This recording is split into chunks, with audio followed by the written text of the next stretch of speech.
Hey, it's Diana of Cauldron and Craft. Welcome back to my channel. I'm so glad you're here. If you're new here, I make seasonal living videos, sometimes with a witchy twist. And for today's video, it's going to be part one, and at least two parts, probably more, of creating a shade cottage garden. I live in a rental house in the Atlanta suburbs, and like much of Atlanta, it is extremely shaded. We have a lot of mature trees on our property. There is a sweet gum tree in the front yard.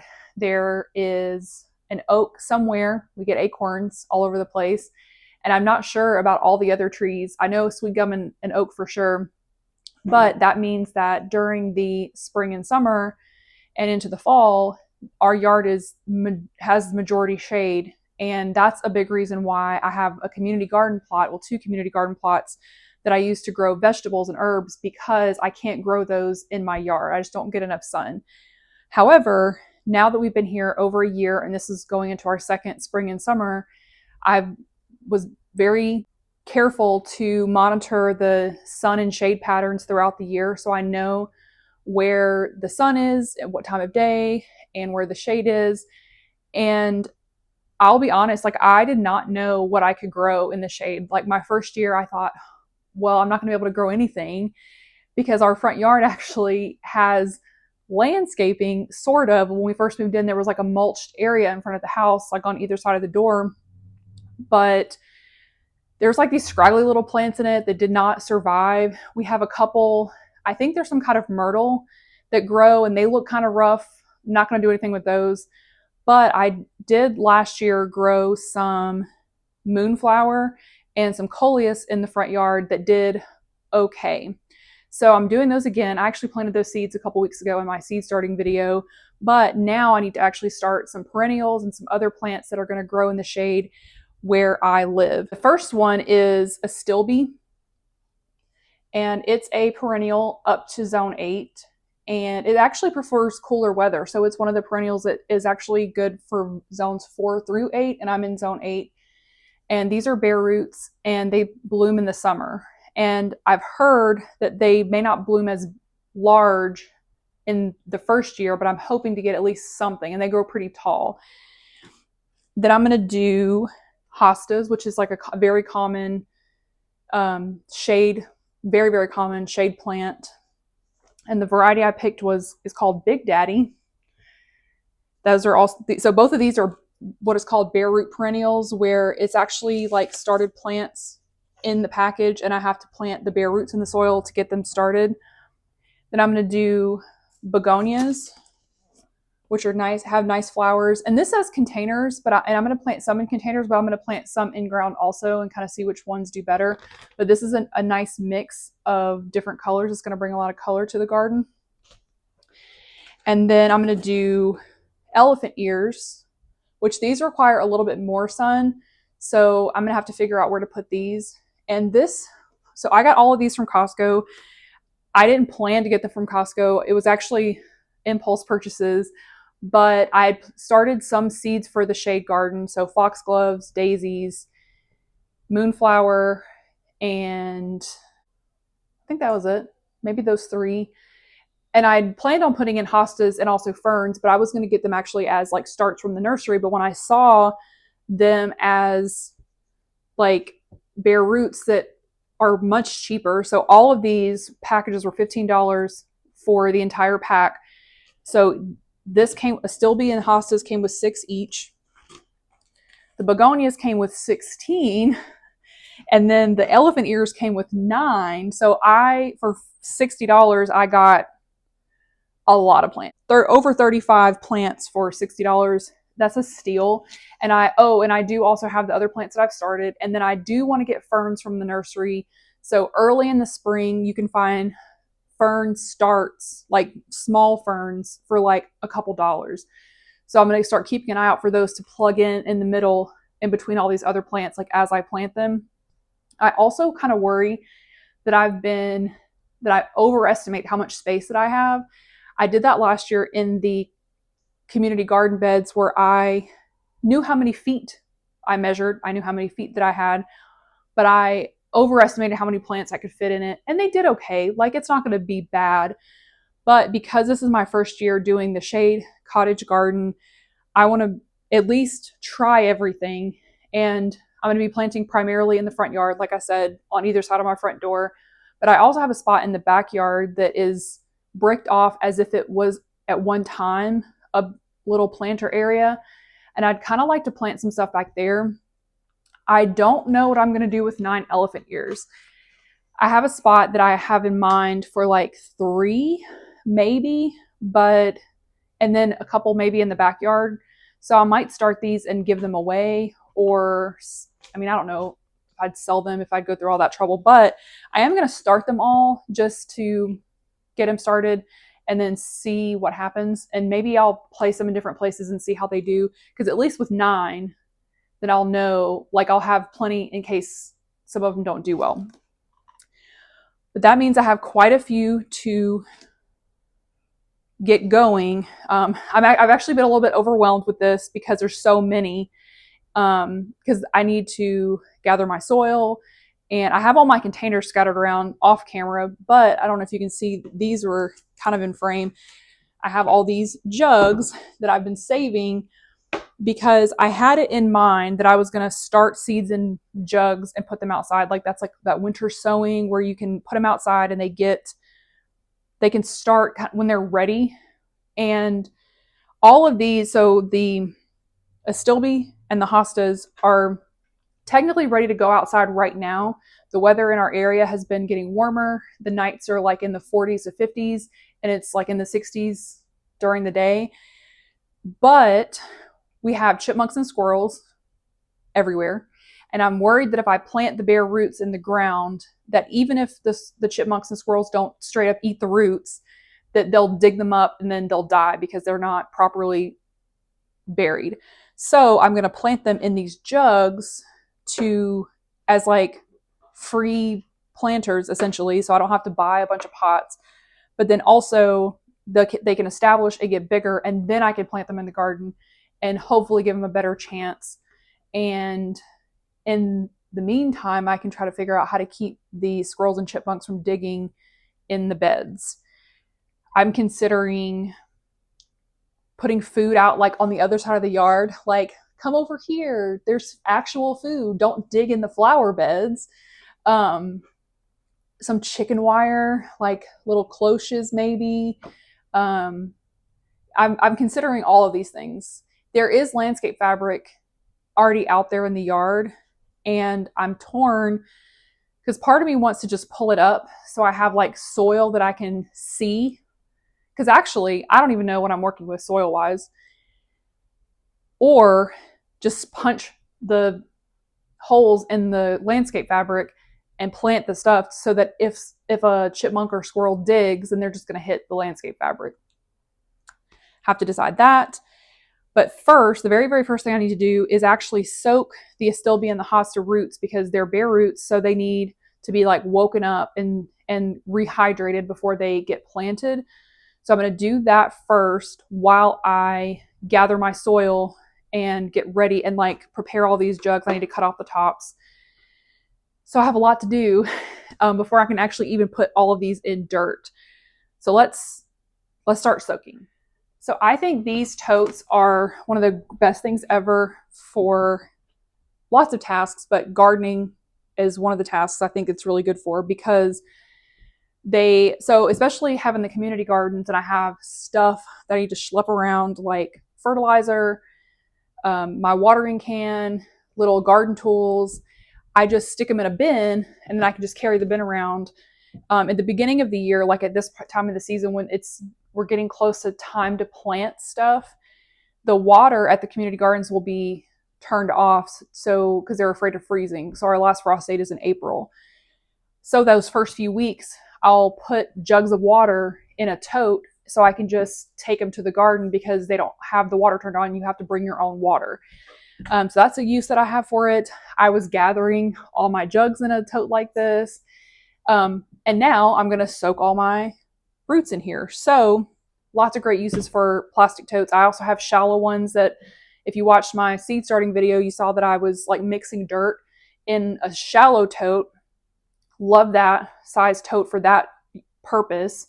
So love all the totes. I can't even count how many I have of these that I just use for all kinds of things. So let's start. You can tell I've opened all of these containers because I just wanted to see what the plants looked like. So these are the Astilbe, and you can see they have like little green shoots. So that means they're, first of all, they're viable, which is good. And then they're ready to be like woken up. And I've watched lots of videos on just in general, like how to plant them, because I've never planted any of these things before. And for these, they kind of grow in, I think, like a rhizome. So they have like these like flat sides where they've been cut away, and that's how they're propagated. So you make sure that the crown isn't buried too deeply. Remember, that is like a big, this almost seems like more than 6. Which on one hand is good because that means I'm getting value for my money. But on the other hand, that means I have to find more places for them and more pots. So I'm just kind of like gently teasing the roots, like making sure, like shaking off some of this dirt and teasing the roots out.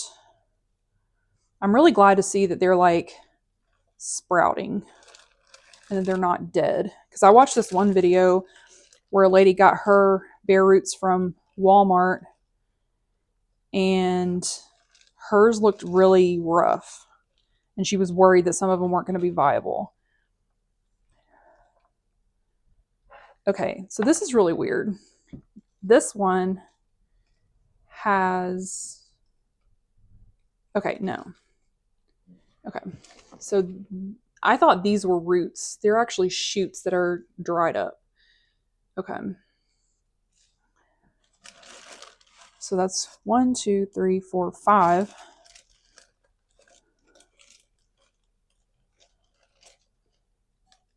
And this is the 6th one. Here comes my curious kitty. Okay. Yeah, that's all of it. That was 6 of them. It looks like it was in some kind of like peat mixture maybe. And then for the hostas, oh goodness. Okay, these are really sprouting. And see, I talk about this in a lot of my gardening videos, but this is why gardening is magic. Because you can take bare roots of a plant and it just grows more plants. And it's a perfect example of why capitalism is so unnatural, because it creates a false sense of scarcity when the earth is abundant and would give us everything we need if we just let it, if we just work with it. Because yeah, like the Astilbe, if we lived here long enough, that eventually I'd have to like divide them because they would grow and like get bigger and bigger and bigger. Okay, so these I thought were like stuck together, but they're actually, it's just like they're tied together.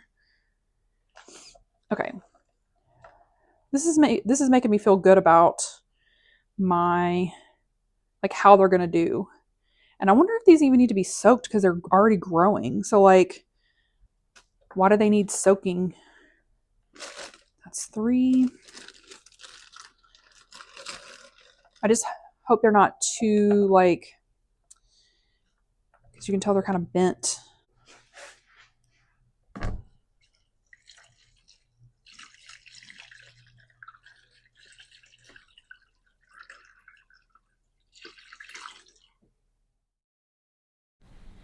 While the roots soaked, I prepared the jugs to become planters.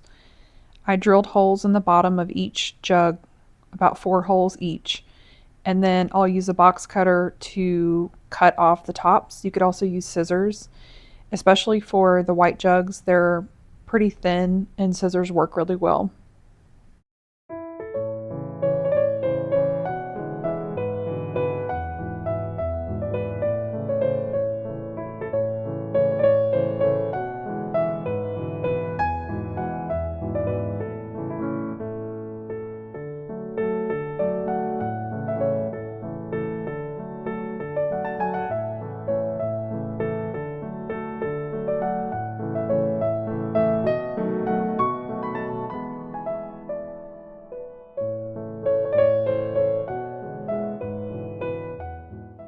Okay, I've prepared all my jugs and I've gotten some soil, which this is leftover potting soil from a like raised bed container that I have outside that I'm planning on moving. So I just started emptying it out and then I added some fresh compost to it. I personally am comfortable with reusing potting soil, especially because these are not really, they're not seeds. It's not like they need a sterile environment like a seed. Um, so I reuse potting soil and then just added some compost. The only problem is using a deep container like this, it's harder to mix it. Okay, I'm going to start with the Astilbe, and I'm going to do those in these jugs because they're wider than like the Costco jug and the milk jug. I mean, it's almost the same, but these are wider and these are taller. I think these will be better for the hostas.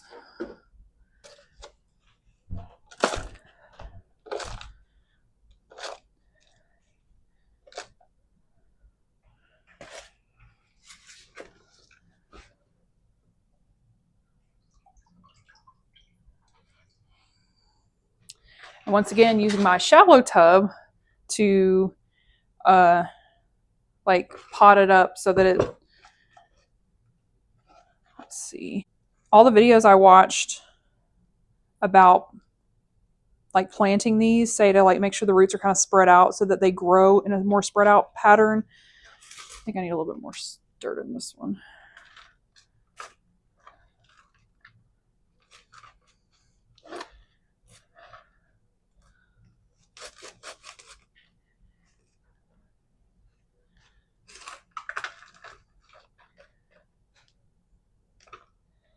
And the crowns, you're not supposed to let it get like too buried. Pat it down. Put a little bit more.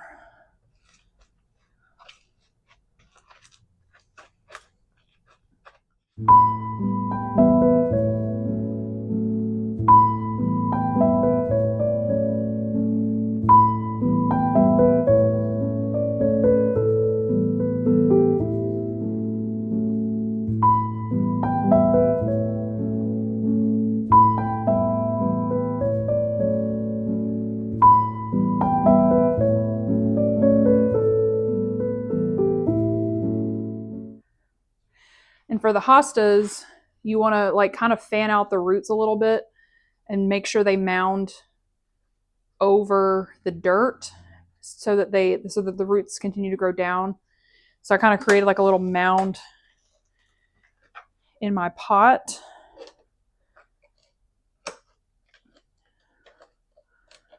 Which I was hoping these were going to be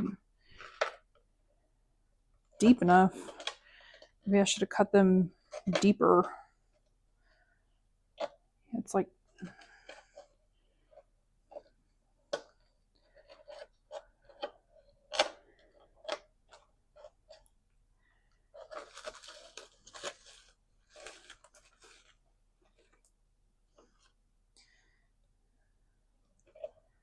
trying to make some channels with my fingers.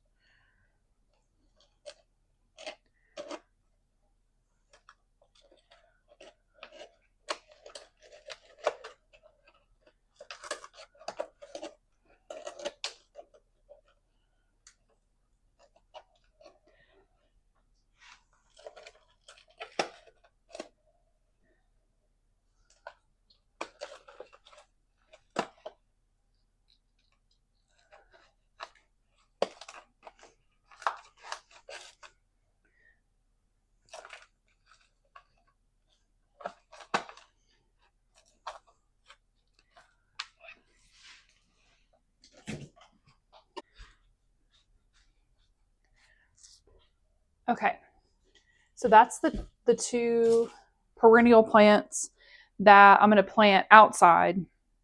Now I'm going to move on to the elephant ears and the begonias, which I need to start inside because they're warmer weather plants. So first, the elephant ears. And I have 7 jugs, and maybe I can use 2 of these larger ones. If I have a couple small ones, I can put them in here, but the bigger ones need to go in the bigger containers. So let's see. Oh my god, these are pretty big. I gotta remember if they need to be planted. I think it needs to be planted like this. Okay, so I looked it up, and you're supposed to plant the pointy side up. So like on this one, it would be like this, because this is the pointy side and this is the flat side. There are a couple that I don't know if I can tell which side is which. Okay, I guess that's the bottom. And so I need to make sure I separate these out to the bigger ones, go to the bigger pots. So yeah, I think these two, these are bigger ones. I'm gonna have to get more dirt for my begonias.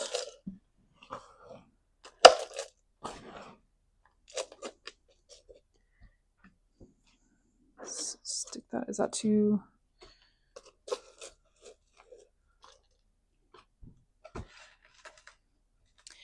These I'm gonna put in my little seed starting little greenhouse.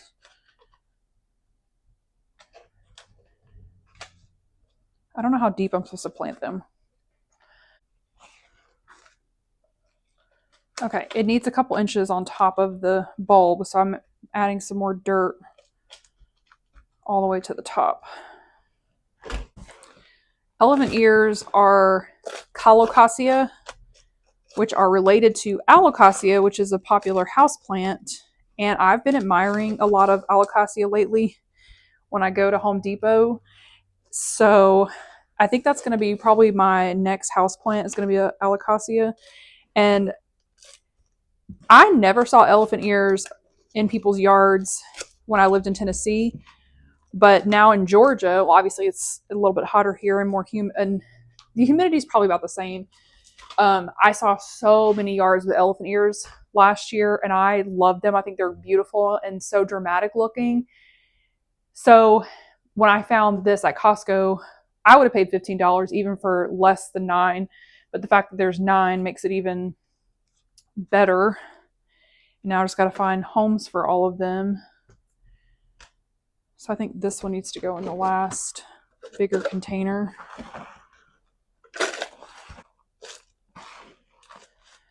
These are super easy to plant. Just stick them in there. They don't have roots yet, so okay, that's 3 of my 4 things planted. Now I got to do the begonias, which is the most, 16 of them. I need to get some more dirt, and I need to move these around so I have more space to pot up the begonias.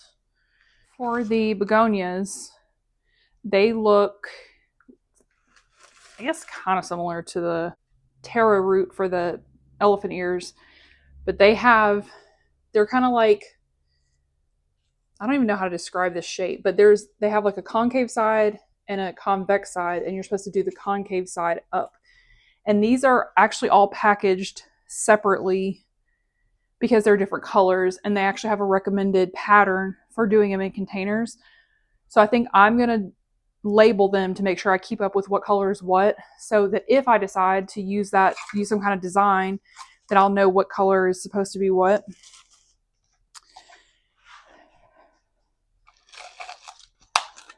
And these do not have to be planted deeply, because I actually have some solo cups that I could plant them in. Like, they don't need a huge container.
everything's planted in their pots. Now I think I'm going to go out to the front yard and see what I'm working with in terms of soil and kind of clean up a little bit. But I want to see what kind of soil I have, like if it's well draining, does it look like clay? Because my backyard is like all clay. So I need to see what I have out there and decide if I'm going to pull up the landscape fabric or not. And if I'm going to do that, then I have some cleanup to do because I have a few plant pots and there's a bunch of rocks out there like that I guess were supposed to be decorative, which they can be, but I'll have to move them or like figure out how to move them. So let's go see what the front yard looks like. So this is the right side of my front door and the side that gets a little bit more sun. So the pots, the black pots that you saw were the moonflower pots. And then I had some herbs growing over here. There is fennel and a sedum, some chives, but this side actually gets way more shade. So I went ahead and put the new plants out there. And as you can see, the mulch that was put down is kind of like wearing away. There's landscape fabric. This is the sedum I mentioned. It grows really well in shade. I always forget about it, but it comes back year after year. Like I've had this plant for like going on 6 years and it just keeps coming and coming and coming, and it grows really pretty flowers in late summer. So this, I probably need to try to incorporate this somewhere in my shade garden as well. And then this is the pot that I grew coleus in. Like those stems are from the coleus last year. And this is where I plan to plant some more coleus and also some of the begonias. So I think that would make a really pretty little statement planter with the flowers and then the coleus in the middle that gets a little bit taller. I pulled up some of the landscape fabric and spraying it with water. It looks very clayey, and that was pretty much confirmed by spraying it with water. So you can see how it pools and it's not draining extremely quickly. Watching it back now, it's draining okay. It doesn't sit there forever. Like at some point I walked away and I came back and it had drained. So it's not horrible, but it's not great either. The front of my house faces east, so it gets really good early morning sun up until around 10 a.m. in the summer. So once it hits the heat of the day, then it's shaded by the sweet gum tree that's in the yard. And the right hand side does get a little bit more sun, and it was enough for the moonflower that I grew last year. So I plan on doing the plants that like sun more on that side, and then the shade loving plants more on the left hand side.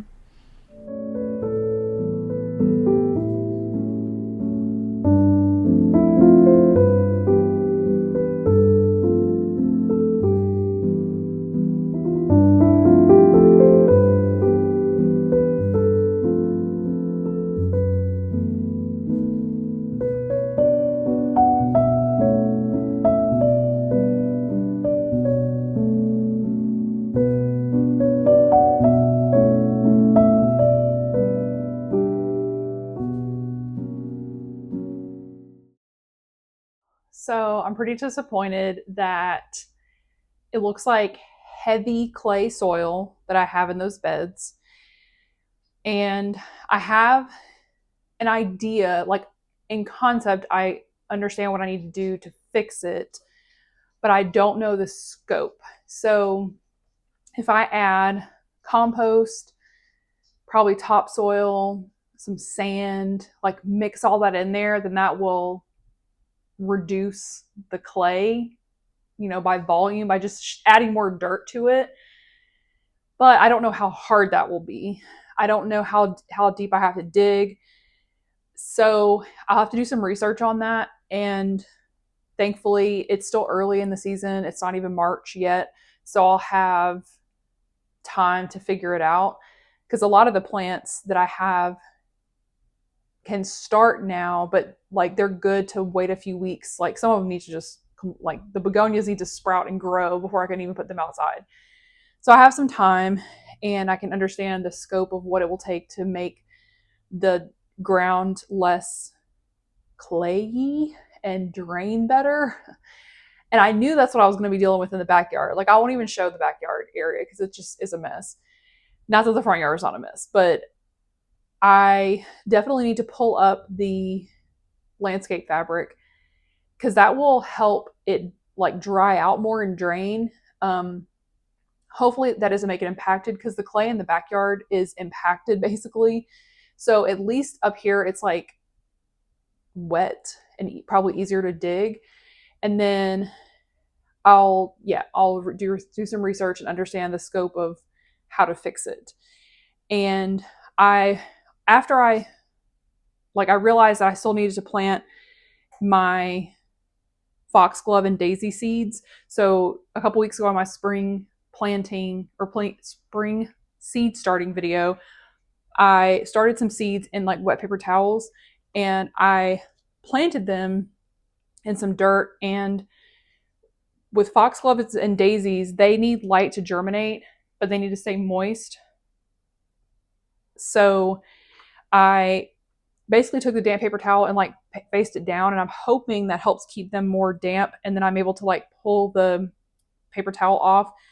I don't know if this is the right way to start the seeds, but for flowers that need light to germinate, I've just never really had good luck with them because something always goes wrong. Like I bury them too deeply, like I don't know, but I'm gonna try this. And now I need to put all of these upstairs in the little like plant stand that has my seed starting mats and my lights. And I need to set up more lights and decide how the shelves are going to be because, well, I'll explain it when I get up there. So this is where I have my seeds started. This is our spare room. And I'm going to spare you from seeing the mess that's over here. It's our storage for all of our stuff, extra stuff. And it's just like the only place I could find to set up this whole thing, which last year I just had like tables set out and I tried using those as like my grow lights and they just weren't powerful enough. So this year I got this set up and I got actual Barina grow lights that I have mounted, and you can see it keeps the humidity in.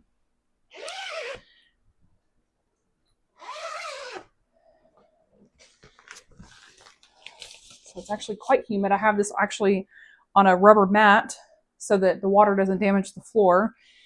And as the seedlings get taller, I will raise up the grow lights. They're doing pretty well right now. So I have 2 more shelves down here. And currently I don't have any of the heating mats turned on. It's just the heat of the lights that actually warms it up enough. I have 1 tray on this top shelf, 2 on the bottom. So what I need to decide is how I'm going to divide up, like where I'm going to put, because I have 4 trays that I need to stick in here, but I only have 2 more lights. So I need to put the next 2 lights on this shelf down here. And then, but for now, this is where I have to like think about it in my head. So the elephant ears need heat right now, but they don't need light. The begonias also need heat, but they don't need light yet. The daisies and foxgloves need heat and light right now. So I think what I'm going to do is stick the foxgloves and daisies up here, like turn this one sideways so it can be under the light and it'll get the heat from the light. It'll get both. It'll stay humid. And then I'll mount the lights on the bottom, and I'll turn on the heating mats on these lower 2 shelves for the begonias and the elephant ears. And then once the begonias need light, I think I'll take them outside because in a couple weeks, however long it takes them to sprout, it'll be warmer. The days will be a little bit longer. They can go in my little covered little net thingy with with the other shade plants. And then the taro, I keep calling it taro. That's because it's an actual root, taro root that you can eat. The elephant ears can be under the grow lights a little bit longer until it gets even warmer. Okay, that's what I'm going to do. So I need to mount the other lights. And I need to turn these. So let me get the other flowers and stick them on that top shelf.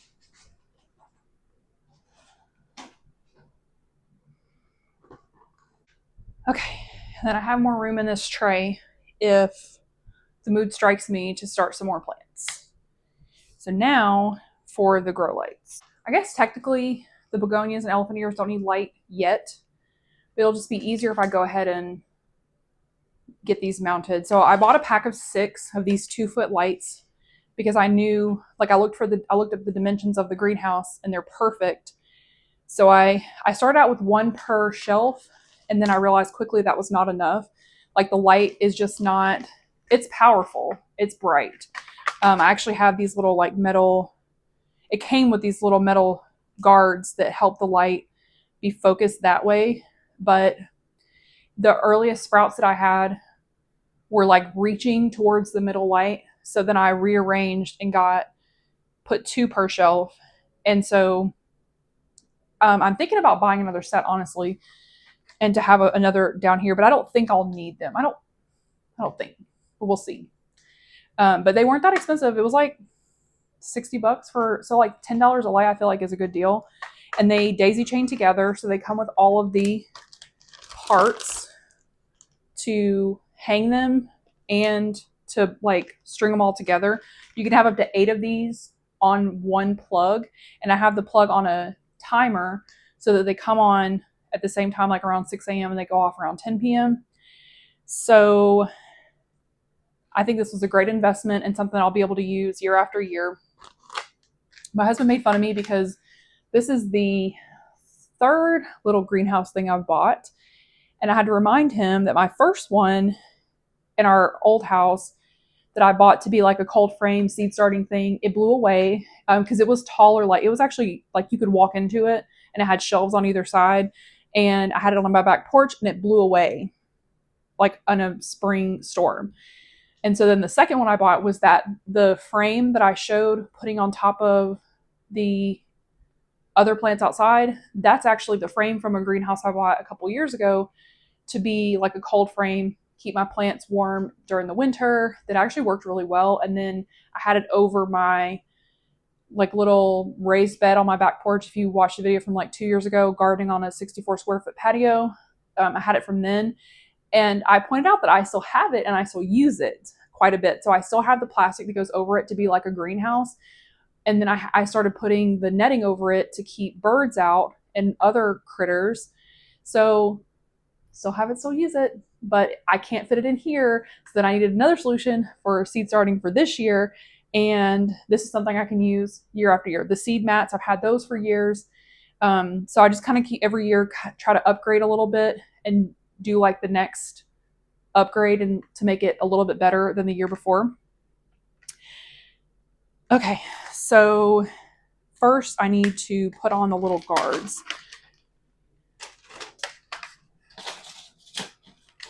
And with 2 lights, pretending you're the plants, I put a guard on either side, but not in the middle. So then the light can like mingle in the middle.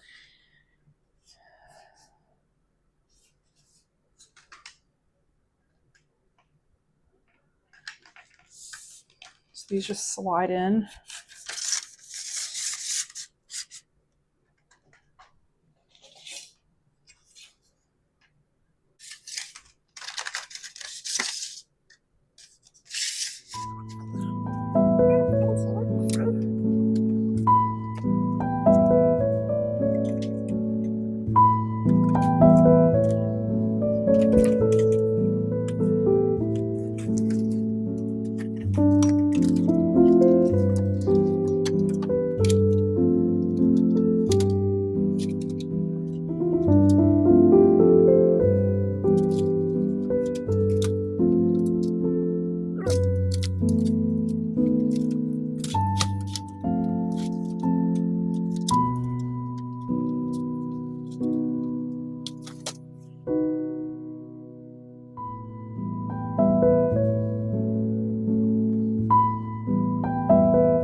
Thank you so much for watching. I hope you enjoyed this beginning of my cottage shade garden, and stay tuned for updates on the progress of how my plants are doing and how I decide to move forward with dealing with all the clay.